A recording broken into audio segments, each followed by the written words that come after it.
The last thing I want to do before I let you return to your wonderful lives is to talk briefly about the implications of this model, and then to extend it a little bit to consider situations where instead of just one identical mass of Santas and one identical mass of firms, we've got different firms with different technologies, different Santas with different preferences.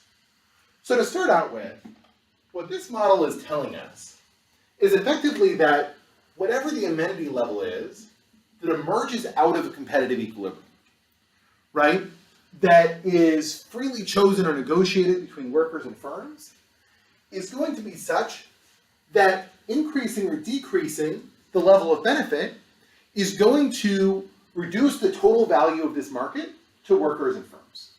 Right? In other words, let's say that we found that 4 beard pulls an hour was the amount that emerged in equilibrium, and that when workers were getting their beards pulled 4 times an hour, they were paid $15 an hour.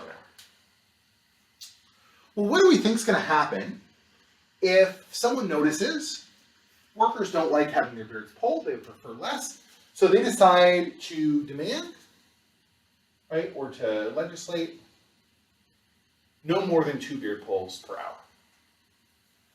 Well, what's going to happen in this case, right, when we legislate no more than 2 beard pulls an hour, is that firms are going to remain on their profit equals 0 isoprofit curve, right? Otherwise, if they move in this direction, right, so that it's worse for firms, firms are going to exit the market, and we're going to end up with fewer jobs, right? Lower demand for labor. So if we stay on this same original isoprofit curve, we're going to end up somewhere like this, right? Let's call this $10 an hour. And essentially what we're going to say is, while workers are happy that they're getting fewer beard pulls, the change in equilibrium wages means that they'd actually prefer their old combination of wages and benefits to their new combination of wages and benefits, right? This is a similar type of implication that we had in our simple market equilibrium problem, where we thought about, a mandated benefit having a $2 an hour benefit for workers and costing $5 an hour for employers. It's exactly the same idea, right? So in this case, right, we're going to end up making workers better off. We're going to move them down to a lower indifference curve. But also, we need to worry about exactly the same thing if we mandate wage changes without mandating anything about benefits, right? Let's say that we asserted a new minimum wage of $18 an hour. In this case, right, again, we would expect to remain on our firm's isoprofit curve, right? Or something like it. There's a little bit more nuance if we wanted to think about changes in the number of firms, but for now, let's just keep it simple, right? If we stay on the firm's original isoprofit curve, what has to be the case in order to meet this new minimum wage is that firms are going to make working conditions a little bit less pleasant, right, if they have margin to do so. And so again, right, we might expect that while workers are happier to earn $18 an hour than they would to earn $15 an hour, they might have preferred their old combination of wages and benefits to the new combination of wages and benefits. So what this means is, in addition to the other things we might think about if we want to think about mandated benefits or minimum wages in terms of the elasticity of labor demand, another thing we're going to want to think about is whether firms have margins to adjust the quality of life for workers other than wages, and whether a change in wage levels might come along with a reduction in benefits that might be potentially harmful. Okay, I'm going to leave it there and then talk briefly about what's going to happen if we have different types of workers, different types of firms. So now let's imagine instead of a single type of firm that has a single isoprofit curve, we have 2 types of firms. We have one department store that is located right across the street from a senior center, so the children come to the department store there right after having visited their grandparents, being really calm and really happy, right? We have a different firm that's located right next to a hockey rink, right, a youth hockey rink. So kids tend to go to that department store super amped up, super violent after playing a bunch of youth hockey, right? And as a consequence, it's going to be more expensive for the hockey rink firm to get kids to not pull on Santa's beards, than it is for the department store near the senior center. Make sense? In other words, our marginal willingness to pay is going to be a lot higher for the hockey rink firm than it is for the grandparent firm. Now, if we just have one type of worker, right, there's just one type of Santa, then what's going to happen? Well, in this case, the one type of Santa can more profitably choose to work at the grandparent center than to work at the hockey rink center, right? And if our isoprofit curves stay the same, we would expect that our department store Santas would all prefer the grandparent places to, if this is where profit equals 0, this is where profit equals 0. We're basically going to say that it's going to be unprofitable for the department store near the hockey rink to offer any compensation to department store Santas that Santas are going to be willing to accept. Make sense? Maybe what we'll see, right, is that eventually we'll have a reduction in the number of stores until revenues go up, but let's for now just say this. Oh. On the other hand, what we might think is going to happen is that while there's different types of firms that are offering different types of compensation schemes have different costs from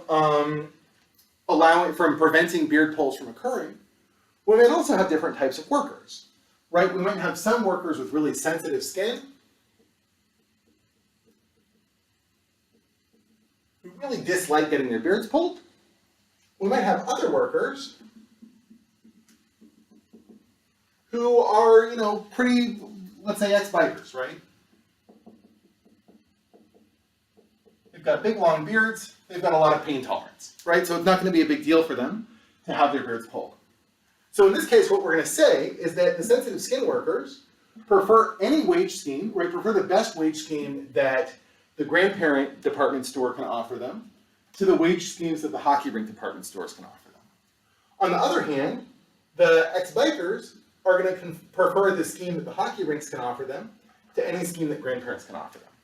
And so as a consequence of this, what we should expect to have happen is that essentially workers with lower tolerance for the disamenity, right, lower tolerance for the beard pulls, are going to be more likely to work for firms for whom it's cheap to prevent beard pulls, whereas firms with high tolerance for beard pulls are going to end up working for firms where it's expensive for them to prevent the beard pulls. And as a consequence of this, right, those with the highest tolerance for this disamenity are going to end up with the highest wages. Those with the lowest tolerance are going to end up with the lowest wages. This make sense? And if instead of just having two types of workers and two types of firms, we had a whole bunch of different types of firms, all of whom had different abilities to, or different costs of reducing beard pulls, a whole bunch of different types of workers, we might end up with some relationship, right? Some set of wages and amenity offers offered by different firms that match with different workers that we would observe in the data, right? So we would end up seeing something like this that was essentially the wage offered to workers conditional on the number of beard pulls they're willing to tolerate. We'll call this the hedonic wage function.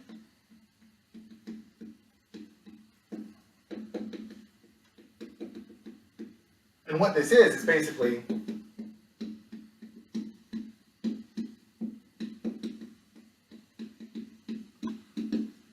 the wage offer at each level of amenity.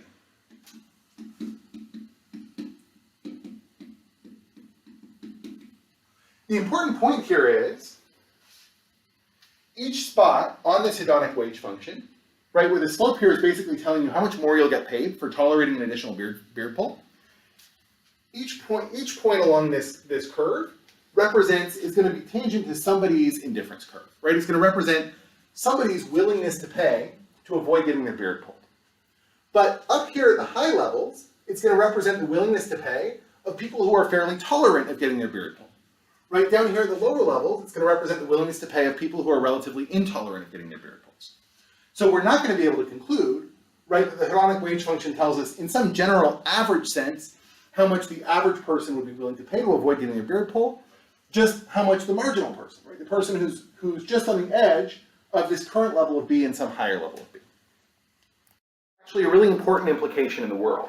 Because it means that if we think that most people don't decide to become department store Santas, right, because they don't like kids that much, they don't like getting their beards getting pulled, we might think that the hedonic wage function would get from the department store Santa market is going to underestimate the willingness to pay of the average person in the world to avoid having a kid tug on their beard, right? Because the average person in the world looks at this whole function and says, oh my gosh, not dealing with this one bit. Now, this is a goofy and silly example, but this exact sort of analysis actually underlies a lot of the way that the United States and countries around the world do environmental regulation and safety regulation. Because in lots of circumstances, government needs to make a decision about, how much in dollar terms should we be willing to spend in order to prevent a certain amount of pollution, right? Or in order to prevent a certain risk of accident in situations where we need to make a public decision about earthquake safety regulations or something like this. And the way that they do this often is by calculating what's called a value of statistical life, which is essentially saying, doing the same analysis, except instead of Baird polls, having it be risk of death, and saying how much are workers willing to pay in order to reduce their risk of death by a little bit, right? Which we observe basically by the correlation, right? The regression estimate, comparing wages with risk of death. Now, if you do this, because most people's jobs have basically no risk of death, we're essentially going to be estimating the value of life, the amount people are willing to pay to reduce their likelihood of dying, off of a fairly small fraction of workers who work in risky jobs.